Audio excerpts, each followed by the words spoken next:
Hey, what's going on, Mark Pond? Hey, Fellow Beacon Lake neighbor. Good to see you. oh, thank you for having me. It's great to be here. I appreciate it. Yeah, thanks for hopping on, and been really enjoying learning about people's journeys and how they got to Florida. Some people have been through birth. They were born in Florida. I think that's probably more rare uh, than not. Yeah, tell me a little bit about your journey to Florida. Where are you from, like originally? Okay. Good question. Thank you. I appreciate that. Well, I was born in Pasadena, Southern California, SoCal, I guess I was trying to say. Um, yeah, many, many years ago.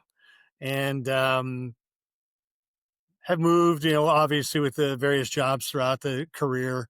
We ended up prior to our coming to Virginia to Florida, we ended up in Virginia for about 20 years. And so, right before coming down here, we always knew we wanted to come to Florida because my daughter lives here and our grandchildren are here. And so we always knew that Florida was, in the retirement plan, and so we came down 2019. We came down here to Beacon Lake in February and moved in March. So you're like one of the close to being one of the original people here in the neighborhood too. Yes, yeah, we're part of Phase One um, here on Convex Lane in Mattamy Home. Yeah, yes, Awesome. So you guys, so when you came to Florida, didn't come from California, you came from Virginia, correct? correct.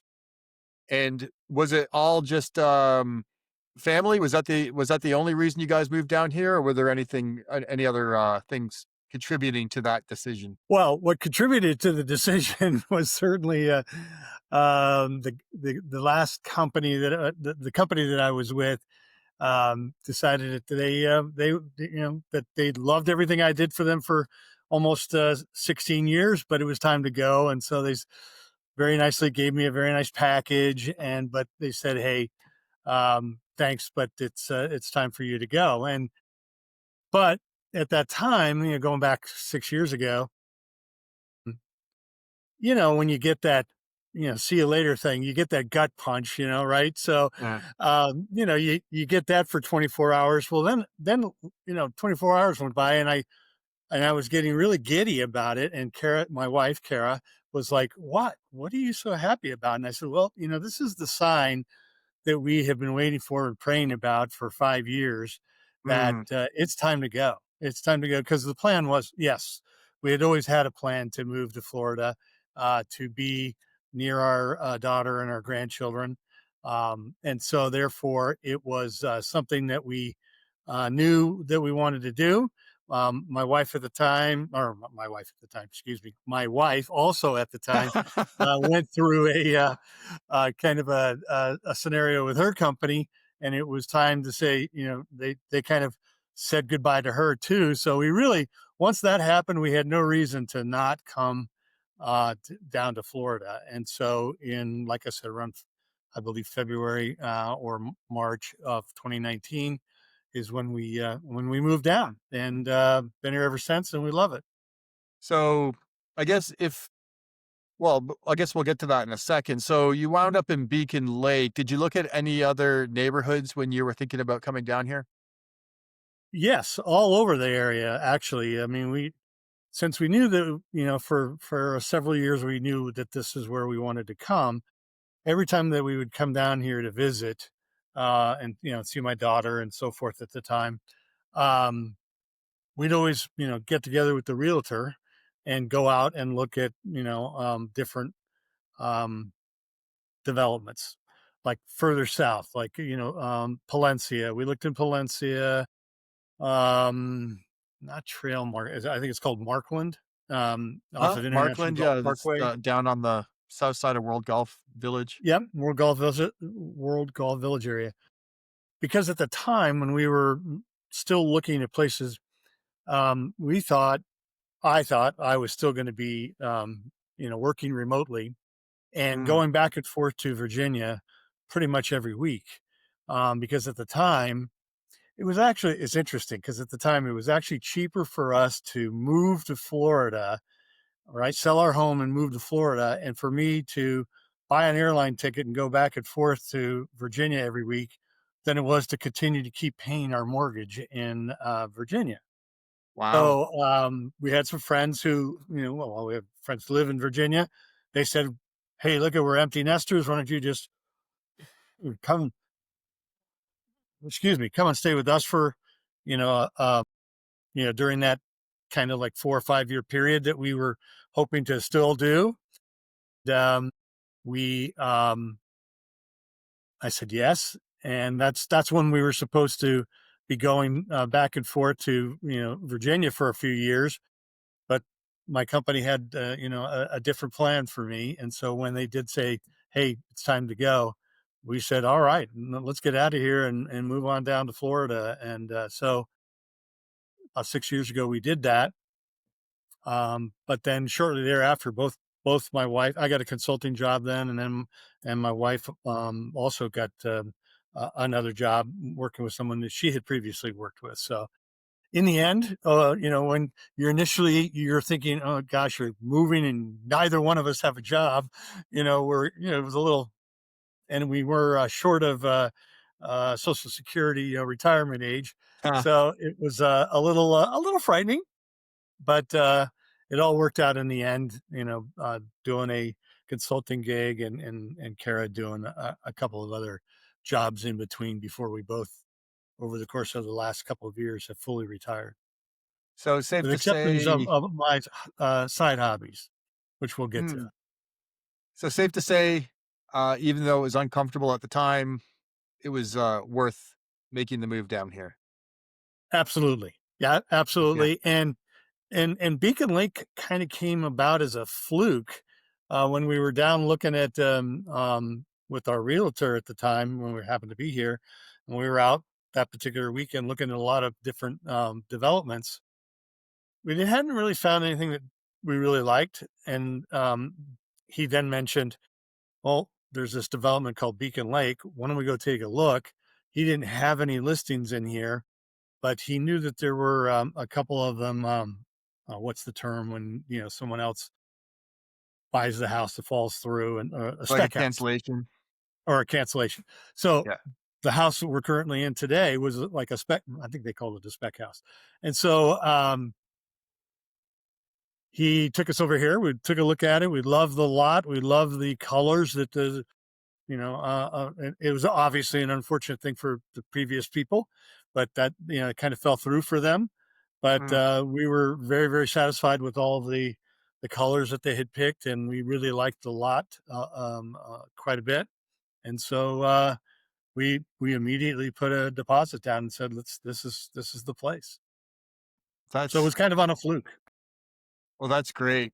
So, and I think I know the answer to this question already, but since moving to Florida, have you picked up any new hobbies that you really enjoy doing with all the great weather down here? Well, yes, yes. One in particular is pickleball.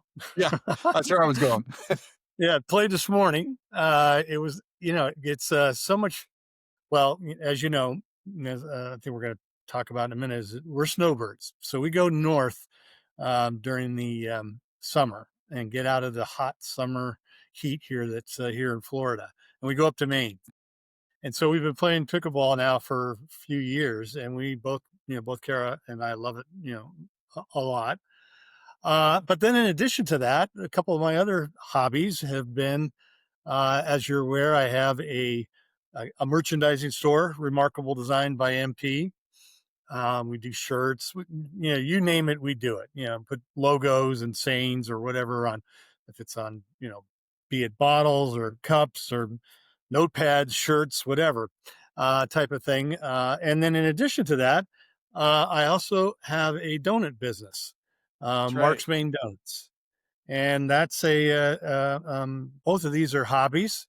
I'm not looking for them to become full-time 7 day a week jobs, but they keep me busy and I enjoy it. Well, that's great. So when you, eat the Mark's Maine Donuts, I assume that they have some calories. You go and you play, some pickleball with your branded pickleball rackets that you had printed up yourself, and you kinda merge everything together as you're burning off the donuts.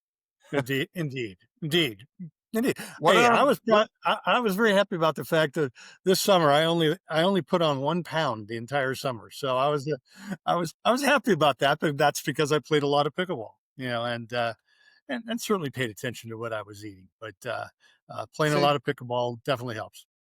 you're up in Maine for the whole summer enjoying all the weather up there, probably playing pickleball up there as well, and then you just got a week or 2 back into Florida, and we've been, I mean, cooler than the summer. We're still pushing into the high 80s a lot, and probably a little more humid. How was the transition from Maine back to Florida on the court for you? Well, this morning I was sweating quite a bit, which when we play in Maine, the temperature in Maine typically during the summer doesn't get much more than the mid 70s and very Wow. little humidity. And so it's very nice. Very rare that we have a 80 plus degree, heat in Maine. So it's nice because we're located fairly close to the water near the Atlantic Ocean, and so therefore it stays pretty cool. So it's not bad. We don't have the humidity. Yeah, I mean, it was pretty darn humid out there today. So I was quite warm. Um, so I know there's probably a lot of people watching that are thinking, "Man, yeah, I'd like to live in Florida and kind of snowbird lifestyle that." But what do you do, like with the house when you're gone for 3, 4? I think my dad leaves 5 months of the year. Um, how do you handle owning a house in 2 places and kind of maintaining? Do you go back and forth a bunch? Do you hire someone to come in and watch it? What's that look like? Well, as I indicated, we're fortunate enough that my daughter lives here. So, Good. in terms of the house here in Florida, my daughter is comes over often. Usually, if not once a week, once every 2 weeks, just to check on the house, make sure everything's okay, no issues, particularly if there's had been any kind of a storm, let's say, Mm, or gosh, a couple of years ago when we had a tornado, come in, that's right. that kind of thing, or if there happens to be a hurricane on the horizon, so she'll, any kind of thing like that, she's always coming over to, check out the house, make sure everything is okay. Now, but we do hire people, obviously to, maintain, obviously have a lawn service and so forth like that. So, and pest control, all the necessary things that you want to have down here. So we have those. And then up in Maine, um, we do hire people to, both, open and close our cottage, winterize it, because the cottage is not, winterized. It's not insulated. Next year we're celebrating 150 years that the cottage that we have is going to be Wow. 150 years old next year. You're older than I thought. Yeah, so we have a caretaker that comes in and helps close it up and open it for us, as well as we have several people who live in the area year round. We don't live there year round, and nor do I really want to live there year round. It gets quite cold in wintertime. But we have people who go by the cottage all the time and keep an eye on it for us. Good, good. So just curious, what drew you to Maine for, your summer place? We're kind of, I mean, we're looking a little further out, but we're, like, looking towards mountains and things like that, Tennessee, maybe. Why Maine? What drew you up there? Well, the attraction that goes back to the '60s. My grandparents and were invited by some of the people who live right around in the neighborhood that we live in Maine. My grandparents were friends with the Wellingtons, is the family name at the time, and so they invited my grandparents because they had all lived in Massachusetts at the time, and so they invited them to go up one summer, and it just kind of over time, my grandparents really enjoyed it. Obviously, loved spending time with their friends, next door, And so my grandparents bought a place, I think in 1960 or 62. I think it's 62. So we've had it what's that to now 63 years, I think. Now we've had it in the family. So Oh, it's wow. been passed down. A lot of the homes that are in our area in Maine are generational homes. They get passed down from family to family, and so that's kind of been the attraction. I've been going to Maine since I was in diapers, and my wife likes to joke that I'm going to die there in diapers. In diapers, yeah. but yes, it's fun. We love it. It's a throwback really to well, you're younger than I am, but not a whole lot younger than I am, but you'll probably remember the days when you could go out and you sent your kids outside and you said come back at dinner time, and you didn't worry about them, and you knew they were going to be fine. And that's what Maine is for us. Wow. Our grandchildren are 10 and 8, and they've been coming every year since they were born. And we basically tell them, go out and play and come back before dinner. And what's really great about it is that the kids up there, they range anywhere from 5 years old to 20 years old, and they all play together. I mean, a couple of years ago, my at that time 8-year-old granddaughter, she wanted to have a fire in our fire pit and have s'mores and all that. And so she invited all of her friends, all the kids from the neighborhood, and they're all eating s'mores and playing duck, duck, goose in our front yard. And the age limit was from 5 years old to 20 years old. It's amazing. So it's that kind of thing. It's very, it's a throwback to the old days, and we love it. And we just have a great time and enjoy being there. Okay, well, we don't wanna sell Maine, we want people to come to Florida. I'm just kidding. But, We love so Florida. We love you're Florida. but no, the big, connection there is your donuts that your donut business you're running here now in St. Johns County area, and I know they're available at Poor Mike's, like, cool coffee shop just up on County Road 210, but it's called Mark's Maine Donuts, and I was curious if, like, Maine has a special style of donuts, if that's where the name comes from, or just because you have the connections to Maine? Tell me a little bit about your donuts in Maine and all how that all connects. Well, thank you. I appreciate that. It's a good question. Well, it's kind of interesting. The story, I'll try and keep it short. A couple of years ago, I was asked or looked into being there's a general store not too far from where we live.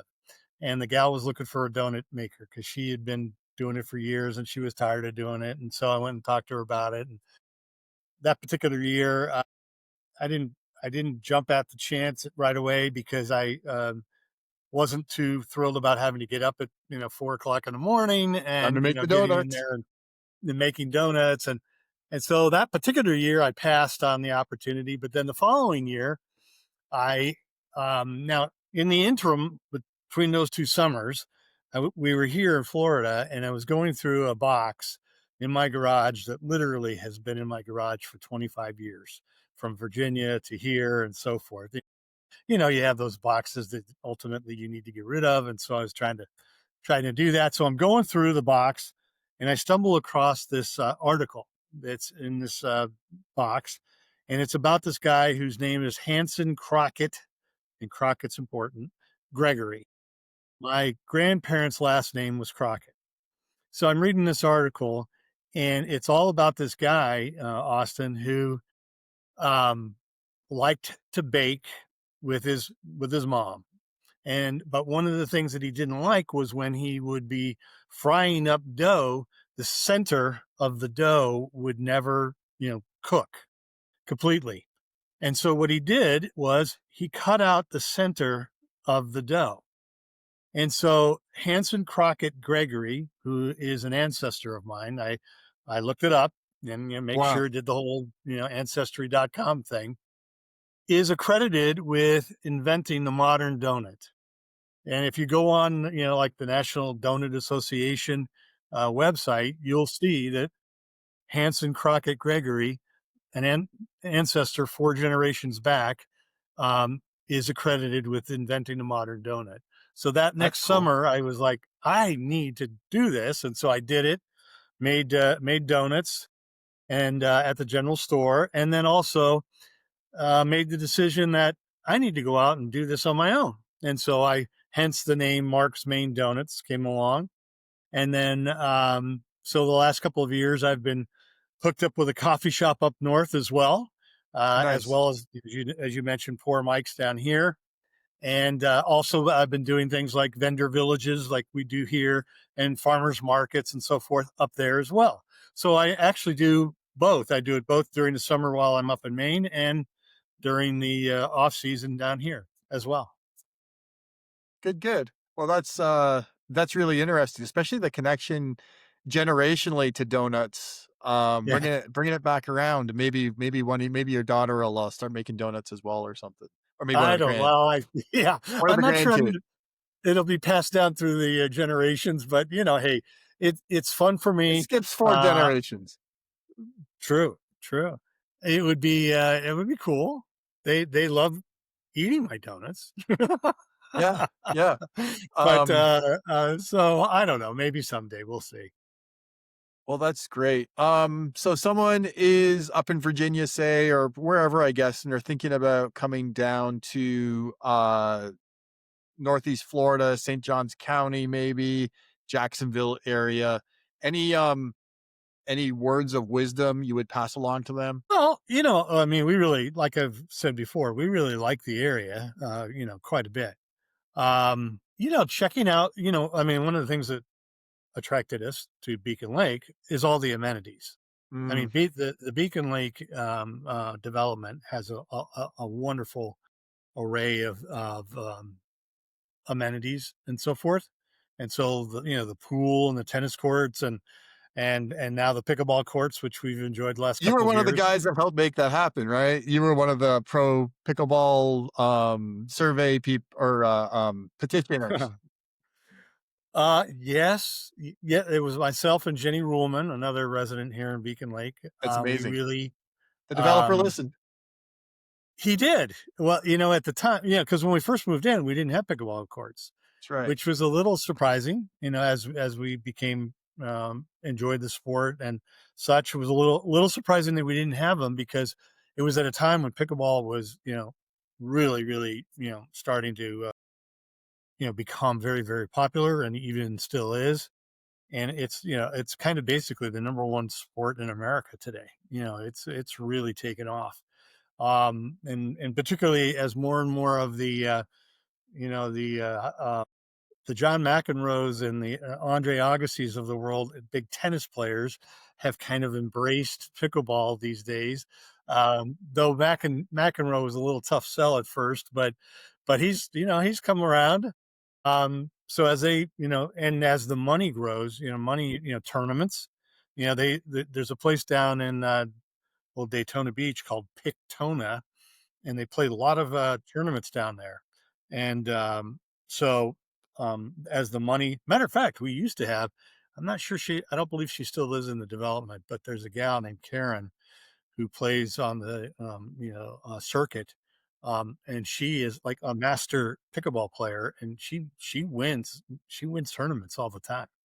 So and It's she's amazing. she's out there. Well, she's playing, probably in the senior level, but she is really good. And we've got a number of very good players here in the development. But yes, it was great to work together with Ginny to get the pickleball courts, here at Beacon Lake. So that's just another amenity that has really made Beacon Lake even more attractive. So back to your original question, making sure, location, obviously, location is big. Amen. And then also, I think making sure that the development has, access to the type of amenities that you're going to want, depending upon, obviously, depending upon the stage of life that you're in. If you're like myself, if you're retired, and the development, I mean, one of the things I love about our development is we have a range of, from young families all, to guys like me, gray hair and retired. So, you're almost there. You got a few more years to go, but you'll Couple you'll dark like ones it. in there. I don't know. I don't know. This is pretty done. Sprinkled throughout, I have a few dark ones still, but not many. So I guess pickleball keeps you out of the kitchen and donuts keep you in the kitchen. That's very That's good. my limited Yes, pickleball knowledge is there's a place called the kitchen and you're not supposed to be in it. you're right. All You're right. right about that. So true. So very true.